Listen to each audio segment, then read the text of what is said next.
Rail স্টেশনে reel বানানোকে কেন্দ্র করে শ্লীলতাহানির অভিযোগ এবং পরবর্তীতে তরুণীর পাল্টা ভিডিও ফাঁস হওয়া নিয়ে দানা বেঁধেছে তীব্র বিতর্ক।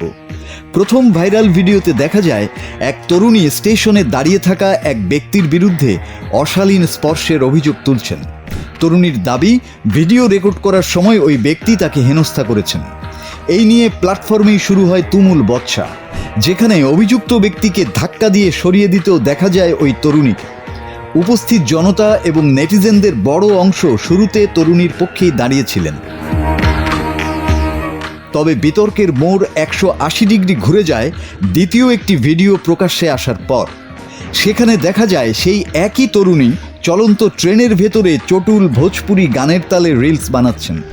কিন্তু অবাক করার মতো বিষয় হলো, ভিডিওর খাতিরে তিনি এক পুরুষ যাত্রীকে স্পর্শ করছেন।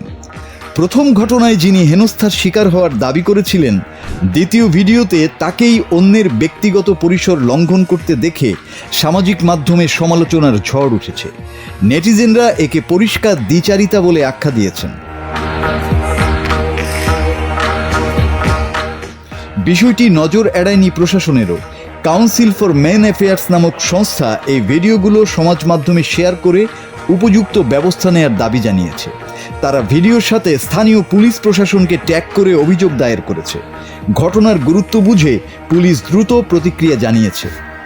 যেহেতু পুরো ঘটনাটি রেল চত্বর এবং ট্রেনের কামরার ভেতরে ঘটেছে, তাই বিষয়টি খতিয়ে দেখার জন্য জিআরপি বা রেল পুলিশকে দায়িত্ব হস্তান্তর করা হয়েছে। সোশ্যাল মিডিয়ায় জনপ্রিয়তা পাওয়ার নেশায় পাবলিক প্লেসে এই ধরনের আচরণ কতটা গ্রহণযোগ্য তা নিয়ে এখন বড়সড় প্রশ্ন উঠেছে।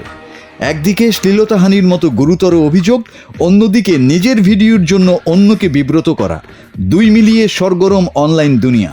মুম্বাইয়ের বান্দ্রা স্টেশনে ঘটে যাওয়া এই ঘটনাটি রেল পুলিশ এখন খতিয়ে দেখছে ভিডিওর সত্যতা এবং সংশ্লিষ্ট ব্যক্তিদের বিরুদ্ধে কী আইনি পদক্ষেপ নেওয়া যায়। রিল সংস্কৃতির এই নেতিবাচক দিকটি আবারও সাধারণ মানুষের নিরাপত্তা ও শালীনতার বিষয়টিকে আলোচনায় নিয়ে এসেছে।